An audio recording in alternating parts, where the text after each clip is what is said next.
Ready?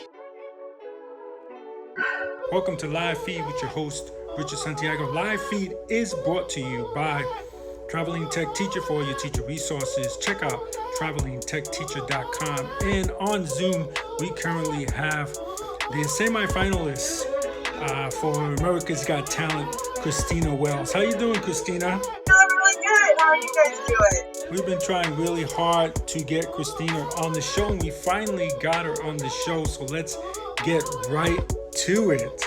How has life changed for you since becoming a semifinalist for America's Got Talent? Oh, it has changed drastically. And for those people who don't know, before I went on the show, I am a registered nurse, and I worked full-time as a nurse. I sang. Occasionally, I might do like a play or the community theater or something, but I didn't sing full-time by any means. And so after I came off of the show, I had so many people requesting for me to perform that I tried to work and still sing, but I couldn't balance it. So I actually quit nursing in November of 2018, and I've worked full-time as a singer ever since.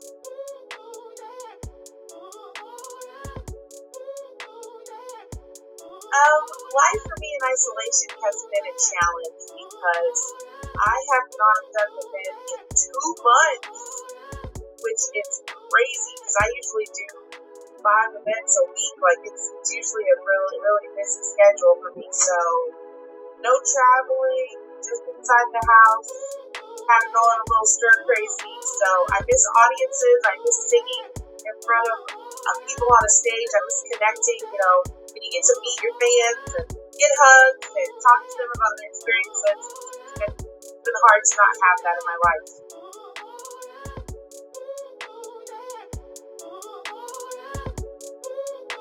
My biological father, he died when I was 3 years old. It was in a motor vehicle accident. And, it's funny because just here in the past year or two, I've started to think more about him and about the influence he did or didn't to have in my life. But my mom was a single mom from the time he passed away when I was 3 until I was 13. And when she married my stepdad, who is my dad now. Right. He's been there for my family my whole life. I mean, I'm 44 years old. And so he's been in my life for 31 years. And like, if I need something, I call my dad.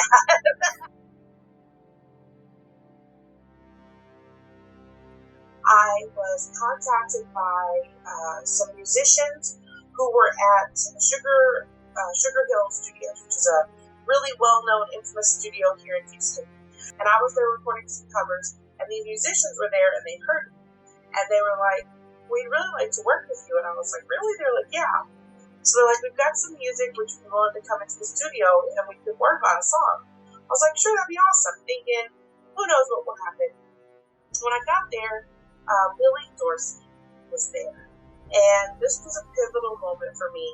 I had never met Billy before. He's a Houston artist, songwriter, singer, music producer, Grammy-winning, Stellar Dub Award. Yeah, he's very, very, very successful music producer and songwriter. And he was there, and he had been brought in by these musicians to work with him. And so he and I were sitting down, and he's like, so tell me about yourself. I'm talking to him about what I want to convey as my message. And one of the things he said that had recently happened is I had had a friendship that I really loved and cared about kind of dissolve. And it had been very challenging for me. And so he's like, we'll talk about that. And so one of the things that happened, it's like you said, I had someone who was like, why are you getting all of this opportunity? Right? Why you?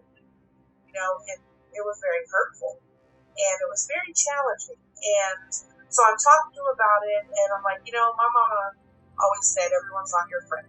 And I always think everyone is my friend. And she would always tell me, everybody's not your friend, Cristina. Just because they say they are and you think they might be doesn't mean they are.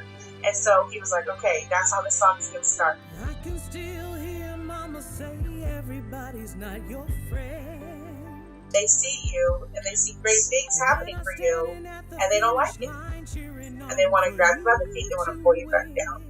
And so In the song, one of my favorite lines is, "I won't be a prisoner to your insecurities."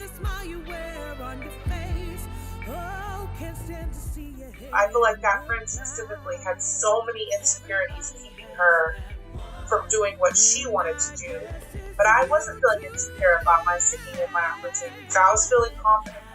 And her insecurities were making her feel so frustrated that she was trying to make me be a prisoner of her insecurities. And when he and I were sitting there and he wrote that line, I was just like, yes, exactly.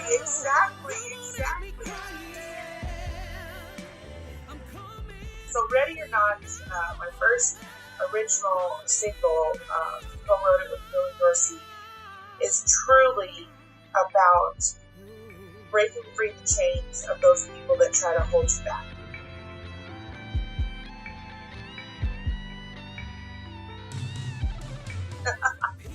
I am a big proponent against bullying. I talk about bullying a lot.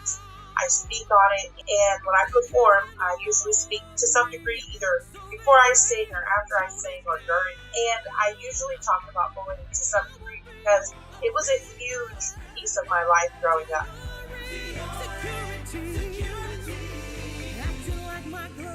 Kind of that struggle I was just talking about as far as looking one way, but being another way. The constant battle between not being the right size or shape. I'm a big girl. I've always been a big girl. I'm 5'8.5", and I've been this tall since I was about 11, and always just looked like a grown woman. But looking like a grown woman in the 5th grade means you're fat. And the first couple of years of high school, I was heavily bullied for being overweight. I had a teacher who used to call me Elsie the Cow, and he would say it in a way that he thought was joking. And I'm sure if we went back and we could watch it, like Ebenezer Scrooge style, we could go back and watch those moments. I don't think he was looking like, you're disgusting and fat like a cow. But when you tell a 4th grader that she's Elsie the Cow and she already feels chunky, and that's just going to put negative images in her head. And I'm very outspoken, and I say this to people all the time. We carry our insecurities on our sleeve. No one has to look far to see what our insecurities are. Like, we see that, and so instantly we have that information. So now, if someone does something you don't like, and someone says something you don't want them to say, someone behaves in a way you don't want them to, people use that knowledge about your insecurities as sandpaper to stand you down in any place they don't like. So for me, there were a lot of those places I was so opinionated. And 6th and 7th grade boys don't like an opinionated girl who's 5'8". That's just not cute, especially when their voices are still high pitched or they're short and shrimpy still because they haven't hit their growth spurt. So I would give my opinion about something, not even thinking that's a bad thing. And then they're like, well, you're fat and disgusting, or you're a stupid pig, or, just always these really ugly comments. And quickly I realized that, like, there are things wrong with me. I'm too fat. I'm not the right color. I'm too loud. I talk too much. So I need to fix these things about myself. Like, even my hair being curly was something that I was made fun of. And so I started trying to figure out how to straighten my hair. And I wish that bullying was talked about like drugs was talked about. Remember DARE? I wish all of that was verbalized back then, but it was considered acceptable. I was watching 90210. This girl is bullying all the other girls the whole episode. And I can promise you that never entered my mind watching that show 20 years ago. No one watched that behavior and said, that's toxic behavior, that's bullying. And what is happening is they're wanting you to stop something that they don't like. It's not that there's anything wrong with you.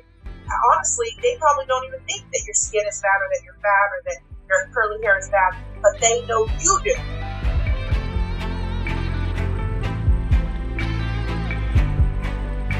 This episode of Live Feed is brought to you by Cristina Wells, so check out her site. You can check her out on Instagram at singCristina_. Don't forget that underscore, guys. And This episode is also brought to you by theBULLYexposed.com, a 501c3 nonprofit organization geared at helping survivors of bullying, and by Traveling Tech Teacher for all your digital resources. Check out travelingtechteacher.com. Remember, anyone can wear the crown, anyone can be a hero. Be kind to one another, guys. Have a great day. Bye now.